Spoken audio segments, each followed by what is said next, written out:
Assalamualaikum warahmatullahi wabarakatuh. Kenalin, nama saya Farisi Ali Besari dari Fakultas Saintek, jurusan Biologi.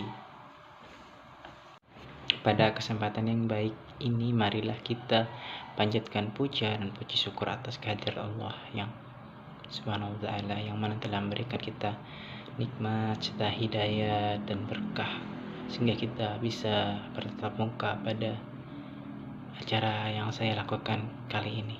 Kedua kalinya salawat dan salam kita haturkan kepada junjungan kita Nabi besar Nabi Muhammad SAW, karena berkat beliaulah kita dapat diangkis dari zaman yang jahiliyah menuju zaman penuh berkah dan barokah ini. Saya di sini cuma ingin menyampaikan tentang pentingnya 5M dan vaksinisasi.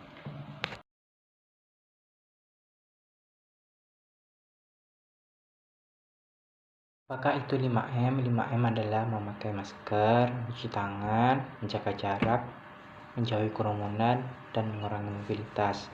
Sedangkan vaksinisasi adalah program untuk kita mendapatkan imunitas atau perlindungan bagi tubuh kita supaya tidak terpapar virus corona atau COVID-19.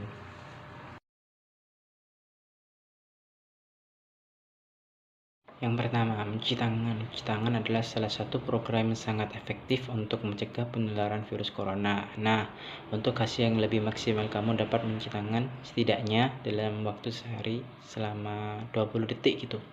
Nah, kenapa harus mencuci tangan? Sebab kita harus menghindari supaya tidak terjangkit virus-virus atau kuman-kuman yang berterbangan, kan kita nggak tahu gitu.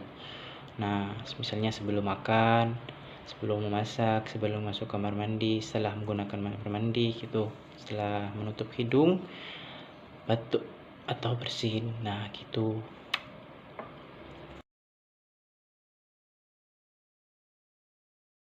Adalah memakai masker. Pada awal pandemi virus corona tahun lalu, Organisasi Kesehatan Dunia WHO mengatakan bahwa penggunaan masker hanya direkomendasikan untuk orang sakit, bukan orang sehat. Namun virus corona sejenis SARS-CoV-2 ini yang merajalela hingga saat ini membuat protokol kesehatan bisa berubah-ubah seiring bergulirnya waktu.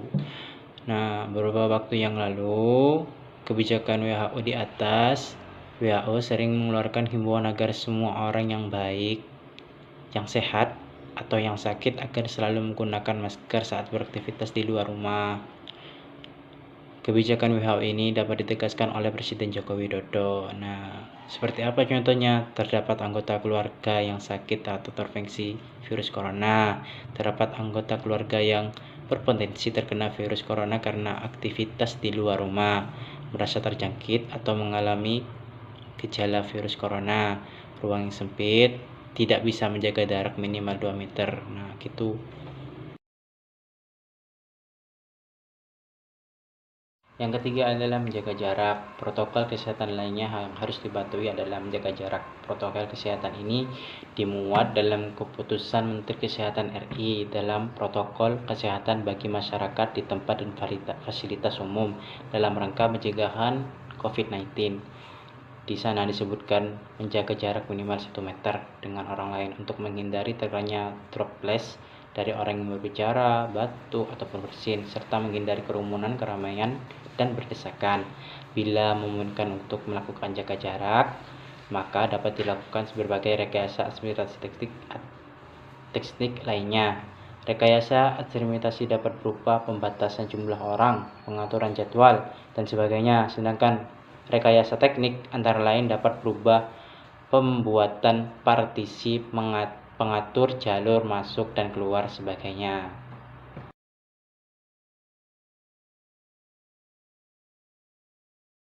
Yang keempat, menjauhi kerumunan. Selain 3 hal di atas, menjauhi kerumunan merupakan protokol kesehatan yang juga harus dilakukan menurut Kementerian Kesehatan Republik Indonesia Kemenkes. Masyarakat diminta untuk mematuhi kerumunan saat berada di luar rumah. Ingat, semakin banyak dan seringnya kamu bertemu orang, maka kemungkinan terinfeksi virus corona semakin tinggi. Oleh sebab itu, hindari tempat keramaian, terutama bila sedang sakit atau berusia di atas 60 tahun, seperti lansia. Menurut riset, lansia pengidap penyakit kronis memiliki risiko yang lebih tinggi terserang virus corona. Mengurangi mobilitas. Virus penyebab corona bisa berada di mana saja. Jadi semakin banyak sampean menghabiskan waktu di luar rumah, maka semakin tinggi pula terpapar virus jahat ini. Oleh karena itu, bila tidak ada keperluan mendesak seperti berbelanja, atau enggak olahraga gitu, atau mungkin kerja, nah lebih baik jangan keluar, tetaplah berada di rumah-rumah. Menurut Kemenkes Kesehatan Kementerian Indonesia, meski sehat dan tidak ada gejala penyakit, belum tentu sampean pulang ke rumah dengan keadaan masih sama. Pasalnya virus corona dapat menyebar menginfeksi seseorang dengan cepat. Nah, maraknya penyebaran COVID-19 membuat warga setempat berpartisipasi dalam mengurangi angka terjadinya risiko positif COVID-19. Nah, ini menurut riset. Sebagai calon mahasiswa ya, UIN Malik, kita harus memahami bahwa program 5M, sosialisasi kesadaran dan vaksin. Nah, ini sebagai bentuk yang sangat baik bagi diri kita dan orang lain. Nah, kegiatan ini bertujuan untuk menghilangkan rasa takut yang ada di dalam diri kita sebab dengan maraknya berita-berita hoak yang marak terjadi di sekeliling kita. Itu pun dari media sosial terkait vaksin pentingnya 5M, maka dari itu penting bagi kita untuk menerapkan 5M dan vaksinisasi untuk mencegah penularan dan penyebaran virus corona di Indonesia. Nah, sehingga mengurangi dampak yang terjadi di Indonesia seperti penutupan tentang apa yang di sekitar kita, seperti dampak yang terjadi sekarang ini membuat aktivitas belajar kita terganggu seperti kita asli biasa berkumpul bersama. Nah, gitu. Tapi karena himbauan dari pemerintah menjadi pukulan yang cukup keras bagi kita, para mahasiswa atau mahasantri, penyakit COVID-19 atau corona semakin menggila dan kita harus meningkatkan kewaspadaan agar tidak jadi pasien berikutnya. Selain menaati poin-poin dalam PPKM darurat, maka kita juga diwajibkan melakukan beberapa hal agar tidak terjangkit COVID-19. Nah, gitu. Yang kedua adalah vaksinisasi. Karena tubuh sudah mendapatkan injeksi, akan naik imunitasnya dan lebih kuat saat dikempur virus ini. Nah, yang bergelaran di luar sana, vaksin kayak yang cukup baik sih, kayak vaksin Sinovac maupun AstraZeneca sama-sama ampuh mengatasi vaksin COVID-19. Nah, varian COVID-19 itu ada banyak sih, nggak bisa tak jelasin. Dan penting itu untuk kita waspadai. Nah, itu bisa jadi remaja kayak kita yang sering aktivitas di luar, kayak lagi ngerjain tugas, lagi ada keperluan apa, misalnya kayak pergi berbelanja gitu. Nah, alhasil jadi semakin rentan terpapar virus ini. Nah, oleh karena itu lebih baiknya kalau kita mengikuti program vaksinisasi agar bisa mendapatkan imunitas, perlindungan terhadap diri. Nah, supaya tidak gampang masuk atau dapat mencegah masuknya penularan ini. Nah, gitu.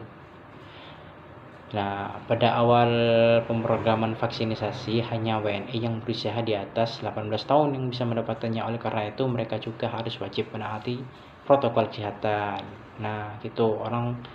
Orang yang WNI berusia di atas 80 tahun mendapatkan ngono. Nah, masa kita enggak gitu. Nah, makanya ayo wajib vaksin.